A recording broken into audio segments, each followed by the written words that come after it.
Okay, good evening. I think we're going to get started. It looks like, and I don't know how exactly to pronounce your name. Is it Idea or I- Adela. Adela? Adela, nice to meet you. Since you're the only attendee to this, and we had about 29 or 30 folks yesterday, and about 15 the day before for the various meetings. But if it's just going to be you and a smaller group, we probably may end up doing this slightly differently. We have a presentation this evening for it's going to take about 20 minutes. And it's to go through the Sacramento River Parkway project. We'll do our introductions. What we typically had asked is folks to hold their questions until the end, but if it's just going to be a small group, our consulting team and project team and yourself, I think it probably would be appropriate just for you to ask questions as we go through the presentation. I think it probably would just make for a better presentation and more efficient. Megan and Matt, are you guys okay with that? Totally fine. I am, Okay, and great. I would add less awkward too. Yeah, absolutely. And talking to one person, it definitely different. So we'll get started. I'm going to start with introductions. Megan, I'm going to hand this over to you. Okay. All right, sounds good. Hi, Adela. My name's Megan Johnson, and I'm a senior engineer with the City of Sacramento in the Public Works Department, and I'm the city's project manager for this project. I'll kick it over to Matt. Yeah, my name is Matt Salveson. I work with a Sacramento civil engineering firm called Wood Rogers, and I am the project manager for the consultant team that will be supporting Megan on this project. And hi, Adela. I'm Noah Painter. I'm a partner with KMP Strategies. We're a public outreach consulting firm here in Sacramento. We're a sub to Wood Rogers, working with them on the public outreach and communications to the community on this project. Okay, thank you. This is actually an obsolete tab slide for this, since we just are kind of a small group tonight. We did ask everybody to hold their questions until the end. But one of the things on here that is helpful is we do have a project email specifically for this project that after this meeting, if you have any follow-up questions, if you'd just like to jot this down, and we do show this a couple more times in our slide presentation, our email address is SacRiverParkway at cityofsacramento.org. And our team monitors that email as well as a phone number if you do have any questions, in the future as this project goes forward. The next slide I'm going to hand over to Megan, and she can provide some background on the overall project and just kind of the background in general on what we're working on. All right. Is there just a quick question before you get started here? Yeah. Is there another meeting schedule? Because I received this card in the mail with this particular date and time on it. So do you have another upcoming meeting schedule sometime in the future where you're going to cover the same information? So this is the last meeting that we've done, and it's specifically with property owners along the project alignment. And what we did was break up the property owner list into 3 segments that made most sense based on geography. So folks that lived in the Brickyard Clipper area, as well as folks that lived kind of in the older pocket area, and then folks that live in the newer pocket area. And that was how we broke this up. So this is the 3rd meeting for folks that kind of live in your neighborhood. Okay, thank you. And we'll talk more about that outreach process later, but there will be a lot more outreach after this. We just wanted, since we're so early in the process, before we started the larger outreach, we wanted to reach out to the property owners and talk with you folks first before we take it to the broader community. So this is early in the outreach process. All right, so a little bit of background. This is high level about California. So, as a state, California is blessed with an abundance of beautiful natural resources. So our rivers, beaches, and lakes have been enjoyed by residents and visitors since people first arrived here. As California's population increased and urbanization and private development began to cut off these resources, a series of legislative acts were taken in the 1970s to ensure that continued public access existed to our waterways. And so this included first a voter initiative in 1972, which led to the creation of the California Coastal Commission and the Coastal Act, and that preserved the right to public access along the coast. Then there was State Assembly Bill 1504, which required that new subdivision developments adjacent to public waterways like rivers and streams were to include a dedication for public access adjacent to the river or stream. This was then incorporated into the Subdivision Map Act and was added to state codes. And then just a note on trails. Trails, the benefits are they improve mental and physical health, they connect communities, and they provide recreational and mobility benefits. So here's a bit of high-level background on the origins of the pocket and its development. So as you might be aware, the pocket area was first settled by Portuguese immigrants back into the 1850s as a rural farming community. The population in the pocket started to increase when the pocket was annexed into the city in 1959. The early residential developments which followed in the 1960s were largely on the north side of the pocket. Then in the mid-70s, with the construction of I-5 and a new connection of Pocket Road to Riverside Boulevard, there was more growth and an increase in development in the pocket to the south.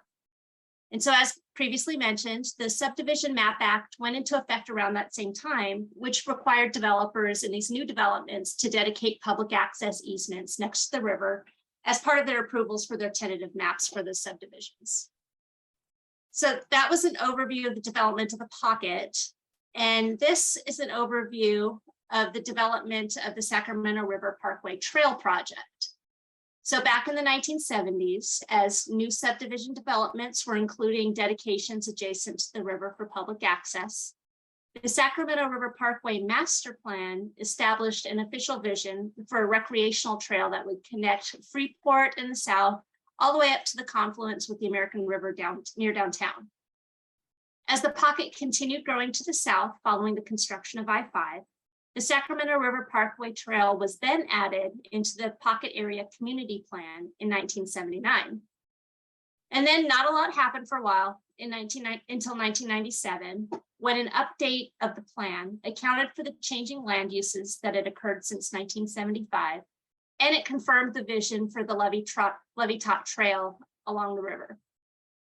In 2012, Council then adopted an implementation plan for the American and Sacramento River Parkway plans, which identified actions and steps that would lead to a 25-mile interconnected river trail system. So in 2015, we started taking concrete steps towards implementing that vision. Our first steps were small, attempting to tackle it in short segments using local funds. First, we started working on a locally funded project between Garcia Park and Pocket Canal. Then in 2017, Council gave us direction to develop a locally funded project between Pocket Canal and Arabella Way. And these efforts made progress.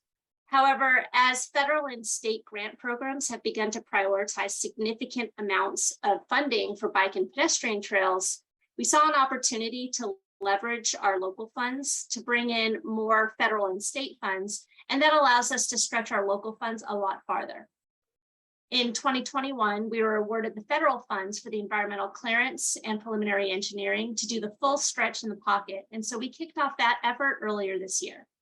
So we did lose some momentum with that change in strategy, but doing it this way will allow us to have more of a cohesive engagement and design effort, rather than piecemealing the segments together as separate projects. And then I'm not going to read through all of these, but this trail will advance a number of city policies which specifically seek to develop the Sacramento River Parkway as a recreational corridor to benefit the Sacramento public. So with that, I'll hand it over to Matt, who will give you some information about the project delivery. Yeah, and hi, Laurel. Good evening. I saw you joined us. Because we've got such a sort of a small group on this evening, well, we're certainly open for any questions at the end. By all means, if you have any questions, feel free to interrupt any of us and jump in, and happy to address any of those as we go. In terms of the project itself, it goes on the southern end from Garcia Bend all the way to the north end at Zacharias Park, and it's divided into two segments at approximately Arabella. And the reason for that really has to do with the potential logistics of some of the project funding. If we break it down like this, there's some opportunities to fund first one segment and then the other. And if the city's able to fund the whole thing and build it all at the same time, we can do that as well. So this just gives us some flexibility in terms of leveraging funds. Next slide, please. In terms of specific benefits and objectives of building the trail and the stated goals of the project, it will provide expanded access to natural resources and open space for the community. It obviously provides a biking and walking trail free from motor vehicles and comfortable and appropriate for a wide range of ages and physical abilities. It connects not just to adjacent trails, but also to nearby bike routes on the surface roads. And of course, everything we do out here has to be consistent and compliant with the American Disabilities Act, specifically with respect to how the trail might be accessed. Next slide. In terms of what the process that we're in the engineering process that we're working with the city on, we're in the big block on the left there, preliminary engineering and environmental clearance. And two things are going on in parallel in that phase, and they support each other. One is we are working with the city to clear the environmental document under the California Environmental Quality Act, CEQA. And the city's the lead agency for that. And then because we've got some federal dollars involved, that pulls Caltrans into the mix, and they're what's called the lead agency, and they're helping coordinate the equivalent, the federal equivalent of CEQA, which is NEPA, and National Environmental Policy Act. So those two are going on, and in order to support the processing of the documents, there's preliminary engineering that needs to be done that fundamentally defines what the project footprint would look like and what some of those project costs would be. In terms of what we've done to date, in the upper left-hand corner there's data collection. That's a wide range of items. And I'll go into a little more detail what that involves, but things like survey, topographic mapping, and then some of the field investigations that need to be done to support the environmental studies, biology and cultural in particular. That'll take about 18 months and take us well through to 2023. There's a lot of hoops to jump through to get all the environmental documentation taken care of. And it's only at that point that we would go into the final design and the right-of-way acquisition phase. And that's where on the engineering side, we would prepare the actual documents, the plans, the specifications that the city's ultimate low bid contractor would bid upon, and with the low bidder winning the contract. In parallel with that final design would be the right-of-way acquisition. As I'm sure you both know, the city would need, in order to build a trail that can be used, there would have to be some changes to the levee top easements on a fair number of the properties. Not all of them, but a fair number. So that process goes on after the environmental documentation is complete and in parallel with the final design. And then I will just point out the big wide rectangle at the bottom, the community outreach.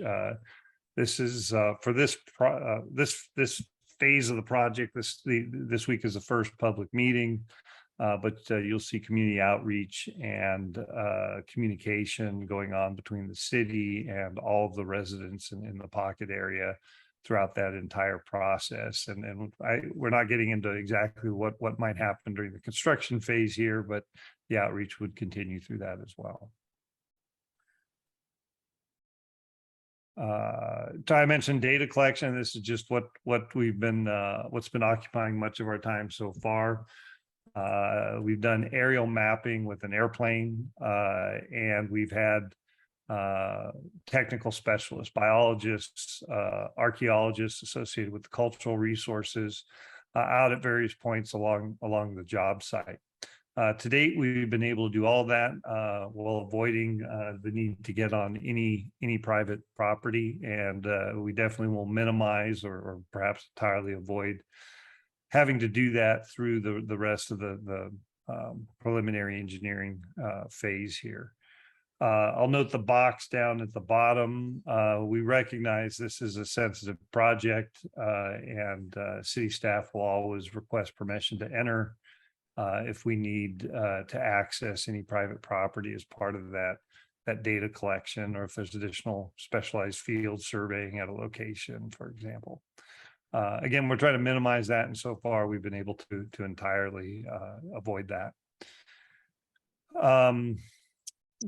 All right. So in terms of the design elements out there, some of the design from an engineering standpoint is pretty straightforward. What's being contemplated for the project is an asphalt path on the top of the levee. And I know Army Corps has been out there doing a bunch of work on the levee, and they're not going to be quite identical height. You know, things will move around at least a few inches by the time they're done out there. But the trail itself is just going to sit on top of however the Army Corps leaves that levee behind. And really the only real design challenges out there or questions to be answered from a technical engineering standpoint is how we access the trail and where we access it. So we're in the process now. We've identified about 10 points, access points on the trail, with an obvious one being updating the access point down at Garcia Bend that exists today. And then on the northern end, probably another one up at Zacharias Park. But what do we do in between out there? And so we've looked at a number of factors, and I've got a little slide on some of the major factors we're looking at. It obviously needs to be efficient and effective. It needs to make sense in terms of getting bicycles on the surface streets safely and effectively up onto the levee. It needs safety is a key issue on all fronts. And as we move towards refining down to what will probably be a total of about 5 access points, we'll be sharing with the public in future meetings what our thought process has been, and then soliciting input from the public. The residents, yourselves included, are the ultimate experts on what will and what won't work, or what may or may not create some challenges out there. So we'll be looking for a lot of input from the public before we sort of winnow it down to the final locations that might be built. Next slide. All right, so I mentioned we're looking at a lot of things. We'll be looking at the biological resources out there, which is mainly trees, and we'll endeavor to avoid impacting trees to the greatest extent possible. We obviously want to minimize any right-of-way impacts to private properties out there. We don't envision building an access ramp up through someone's backyard, for example. So we're looking at what the existing right-of-way looks like out there, and how we can minimize the footprint from that standpoint. Parking's being considered both from the standpoint of convenience for the folks using the trail, but also we don't want to create a parking problem on a private street either. And so those are being carefully considered. And then I've got a bullet there for visibility and safety, and I've put that last, but that's a core value. That's not even a priority. But in doing this, whatever we do, however we do it, we need to absolutely maximize safety for everybody, both the residents and, of course, the users of the trail as well. And that's going to be a lengthy process. And in order to determine how to best do that, there'll be a safety plan developed in close coordination with both Sacramento PD and residents such as yourself. So that'll be a topic for some detailed conversation in the not too distant future. All right. So I mentioned we're in the preliminary engineering and environmental clearance phase. This sort of lays out what the major tasks are there. We're developing the preliminary design. A lot of that has to do with the access points.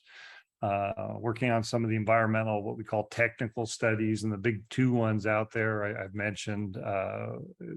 We evaluate what the existing biological resources are, what existing cultural resources are out there, and that allows us with our preliminary design to do everything we can to minimize or avoid any impacts to those resources. And all that gets documented in the CEQA document I mentioned in the federal NEPA document.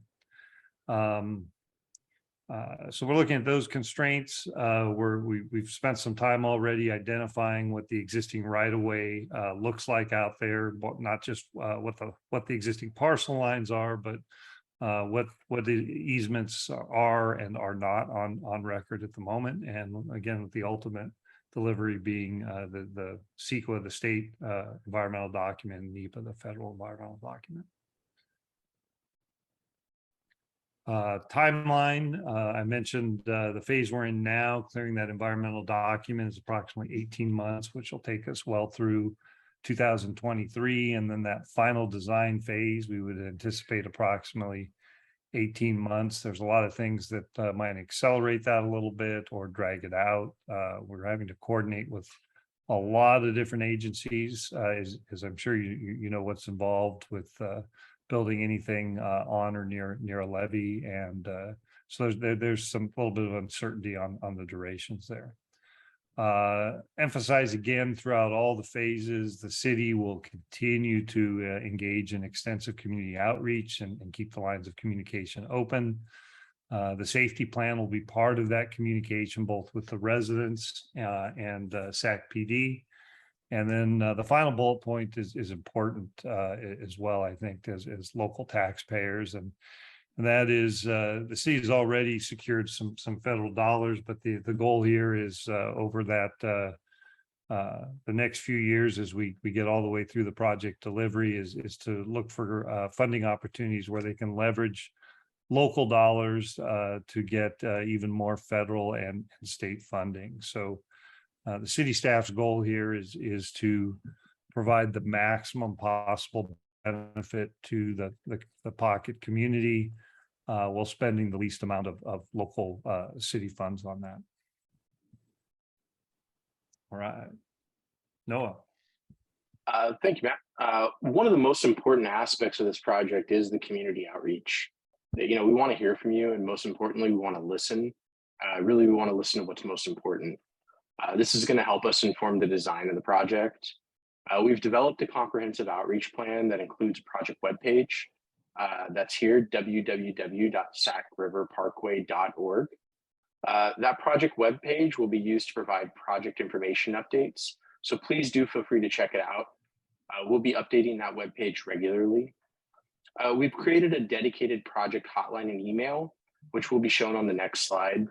Our goal is to have the project team, one of our members, respond within 2 business days to either emails or phone calls that do come in. And really the benefit there is a lot of times when residents have see a project going on or have questions about a project, they'll reach out to either 311, they'll reach out to the city council office, or they'll call a general information line, and it'll get routed through city departments. For example, we had a resident reach out asking whether or not our project team was working on the levee in the Brickyard Clipper area by Zacharias Park. We were able to let her know that was the U.S. Army Corps of Engineers, and they were working on their Sacramento Levee Improvement Project, and give her the appropriate contact information at the U.S. Army Corps to get in contact with them. So really what we try to do here is create a direct line with the project team, so that you're not waiting several days for it to get filtered through city staff to get to the appropriate person who's going to be able to provide you the right information. In addition to the project information line, the hotline and email, what we are planning are small group meetings like this one, as well as one-on-one meetings as they're needed. If you have a particular unique property or unique question set as it relates to your property in this project, we're happy to schedule one-on-one meetings or come out and visit your home and the property site adjacent to the project alignment. We've also planned larger community update meetings as the project develops, and we intend to send out project surveys so that we can obtain community feedback on key aspects of the project design, like the access point locations. That's going to be a really critical one that we get right, and we want to make sure that everybody has the ability to provide input to that. In addition to that, what we do have here is the contact information that you can take down. Again, we monitor this on a daily basis and do try to respond to everybody within 2 business days. Our email for the project is SacRiverParkway@cityofsacramento.org, and our project information hotline is 916-808-1705. We have that on the next slide as well, and it's also on the webpage for the project, www.SacRiverParkway.org. With that concludes the presentation that we had for this evening, and we want to open it up. We have a really small group, so anybody that has questions, please feel free to ask away. We're happy to stay on as long as we need to answer all the questions that you do have. So Laurel, Idella, please feel free to ask any questions that you do have.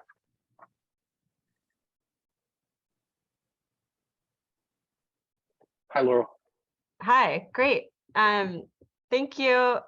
I'm and our family are really excited about this project. And so it's exciting to see that it's feels like finally moving forward. And as you know, this section is in the midst of the construction that for the Army Corps project. And one of the questions in our mind, you probably know this because that's why we are invited, but our property is right next to the levee. It used to have, prior to the current construction, it had a right of way and some stairs to go up to the levee. We haven't decided whether to reapply for a permit to replace that. And partly we weren't sure because we weren't sure about this project and what that might mean in terms of interaction with this project. And I guess there's a couple considerations we were thinking about, and it would just be great to get thoughts on. One is, what I've seen with the other parts of the paved areas along the levee is that it's not like there's a fence along them. There's, there are ways to access it, whether formally or informally throughout. But I know, and I had to step out for 1 second, right when you were talking about the access points, but my sense is from what I did see was you're looking at, developing formal ADA compliant access points. And I'm wondering though, for those areas that may not be those primary access points, how other sorts of, I forget what they're encroachments or whatever they're called that used to exist and we may ask for permits to exist in the future might fit into that. And another piece, so one is, so for example, we wouldn't want our backyard to be the main access point, right? But it would be nice to understand how our yard, is it in proximity to look like you already were identifying potential points. And then secondly, if we did try to get it and build something or, get a permit to do a smaller encroachment, then would we have to reconstruct something once you guys do this project? It seems, and then apply for a permit to do it with you all. I'm just confused about how these timeline things work out in the process that you are developing, and then the process related to the replacing basically or applying to replace what we had prior to the current construction. Megan, do you want me to take a first crack at that? And then, Yeah, go ahead, Matt. yeah. So, Laurel, as I heard it, there's sort of two fundamental questions. One is potential conflict or concerns between the about the access location above and beyond the general question of what's the best place to put it, but how might that interact with your contemplated improvements. I wouldn't anticipate any conflict between the access point and stairs going. I'm assuming these would be going right up, through the middle of your yard, essentially. We're not going to be putting these big access points in anybody's backyard like that. There's a few exceptions, but in general, and I mean, you're local, there's informal access points up that levee, and you can see where the trails are, right? And in general, those are there because that's a convenient place to access, and those are some of the places we're looking at. And I hope to goodness none of those go through your backyard. So, so I wouldn't worry too much about a conflict between what we build in terms of access points. And it's going to be a rather gradually sloping ADA ramp, maybe with a switchback. And in the near term, we'll be developing some concept renderings and stuff for folks to look at. So that's number one. Number two, you mentioned a fence up on top of the levee. That is very much an open point of discussion. I will say just in terms of maintaining safety on the trail, it probably wouldn't be a fence that where someone could conceal themselves behind and so forth.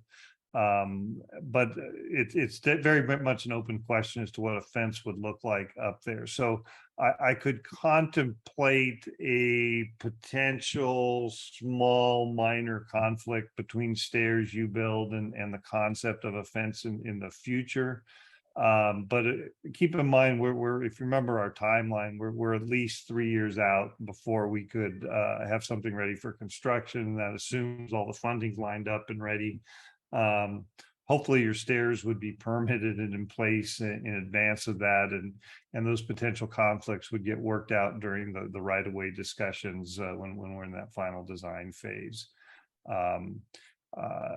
Aside from that, your stairs are going to terminate before you get to the middle area of the levee top where the asphalt concrete would be. So I would say your biggest concern is how you get those permitted, not through the city, but through the flood control board and so forth. And good luck with that. We've got some sympathy for you at the moment. We've got to go through all the same permits for this project. So. Oh, do you? So just to clarify, so that we don't know at this point if there would be a fence of any kind or not. That's still, yeah. And then in terms of identifying the access points, would that be in the next year and a half? Or when do you think that even the potential sites will be starting to be discussed? I would say in the next few months, and the next round of public meetings, that will probably be a topic of conversation. We're not quite ready graphically to roll that out to the public, but we've already got strong opinions about what the main candidates are, and we'll be prepared. We're essentially close to being prepared to discuss that. So that would be very near term to start the conversation, and then candidly, we've got about 18 months till the end of the environmental document to sort of nail down what we're going to call as the project access points, and maybe optimistic, but I'm hoping we can get the community at large behind consistently behind those options, although I'm sure there'll still be some varying opinions. So yeah, no, it's always hard to cite things. Okay, and then to the other point on, it's going to be 3 years out before you're ready for construction. So if we did, but it's, let's see, the time period in which you know, you need to work out some of those I don't know if it's right of way, but like those sort of working out between if there's an existing encroachment of stairs and what you all are actually going to build and how those two connect, or one is impacted, like the stairs might be impacted by the construction, that would that be after the environmental's done and as part of how does that fit into the process? At what point? Yeah, and you're asking a question that's got a lot of complexities buried into it, but after the environmental document is completed, in round numbers, let's say that's wrapped in winter 2023. And for various reasons, the city really cannot start negotiating right away until the environmental document is complete. And there's some very good reasons for that, but the lines are pretty drawn on that. So now you're talking sometime in 2024 before the city can get down to brass tacks with anybody and say, here's the rights we need from this element of your property, and we've done our appraisals, and here's a draft offer package for us to start. And there's a whole process there, right? So you're well into 2024 for that. And again, I want to be careful because I can't see. So Laurel, let's talk about those stairs and haggle out about how to fix that now, because I can't, I'm not allowed to. Yeah, totally. But I think I could safely say, hypothetically, if part of your property, you have physical improvements that might look like stairs out there at the time we go into the right-of-way acquisitions process, any modifications to those stairs would have to get addressed as part of that right-of-way negotiation process. If we're out there and you just have an idea that someday to put stairs out there, that's probably a less firm standpoint from where you're coming from there. So yeah, I think one of the I think that anyway, this is probably getting into too much detail, but well, anyway, I think that answers my question.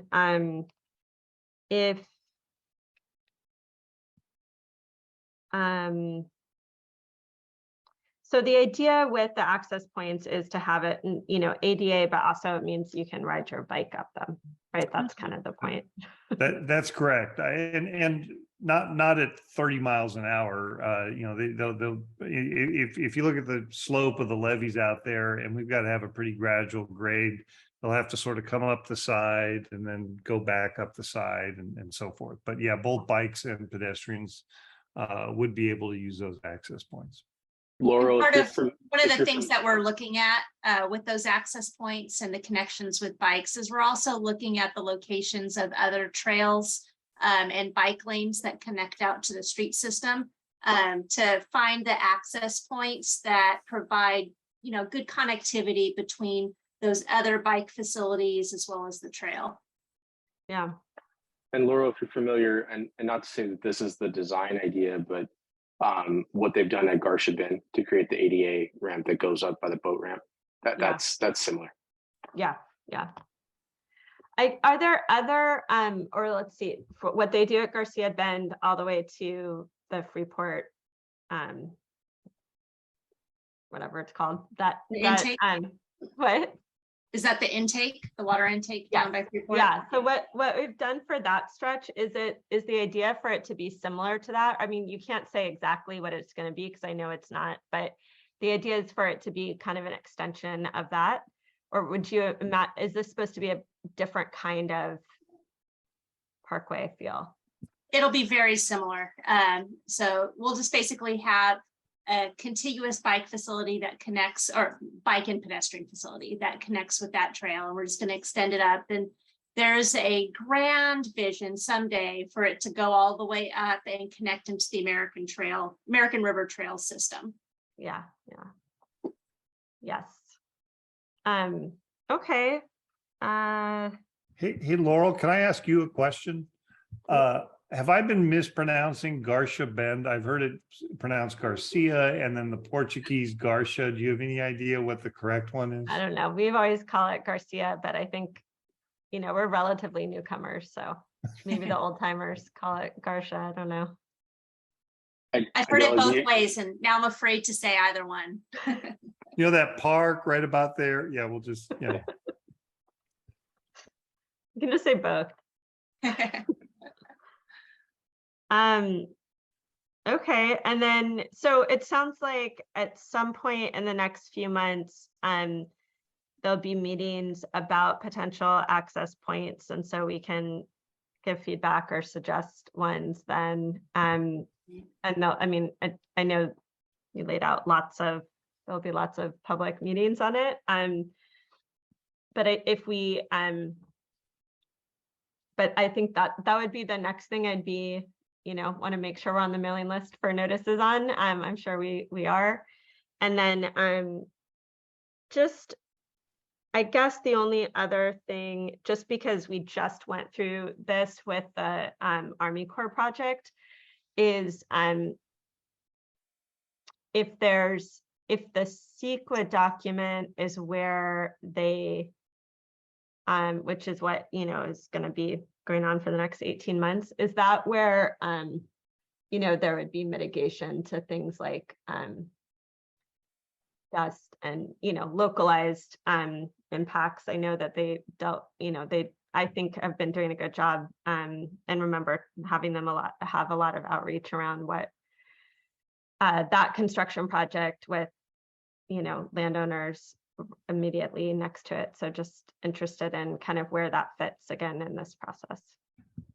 That's where any mitigations would be defined. It wouldn't get implemented till you get to the construction phase. But yeah, whether it's and there's a laundry list, and you know, happy to go into more detail with you outside of this meeting if you want to post a question about that. But the big two from an environmental standpoint, both for CEQA and NEPA, would be mitigations associated with biological resources, trees, and cultural resources, which in California along a river usually means Native American artifacts.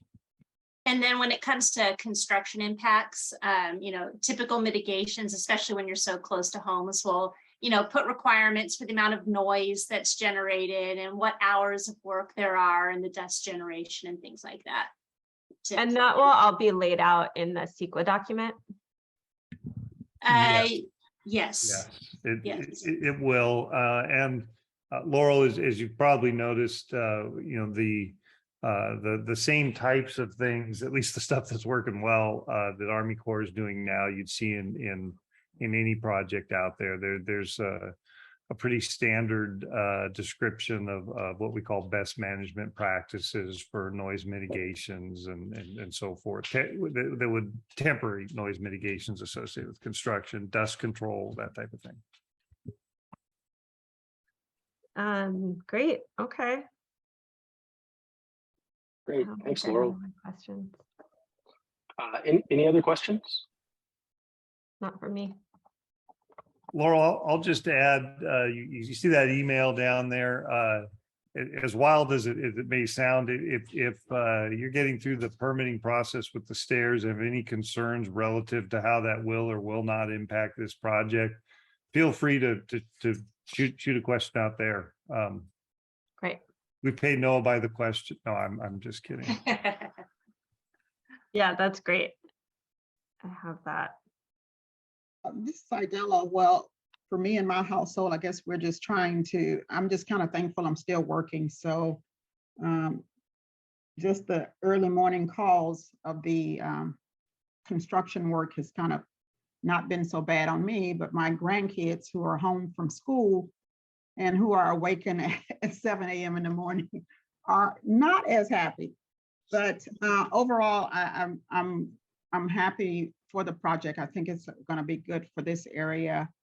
And I know that I'm at 300 River Parkway, so my house sits directly. You're right next to it. Yeah, to your staging area. I'll call it that. So we're just trying to deal with just a lot with that. But I know at some point it will end and we will be happy with hopefully happy with the end results. Hopefully.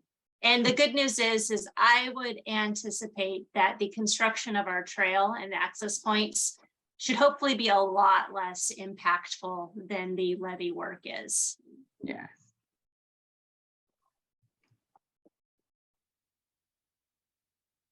But thank you all for the information, and I look forward to attending additional meetings and staying abreast of the progress as the construction continues. Well, we really appreciate both of you joining in for this call, and hope that we can turn out a good product for you and make a nice place for you guys to walk and ride bikes and things. Thank you.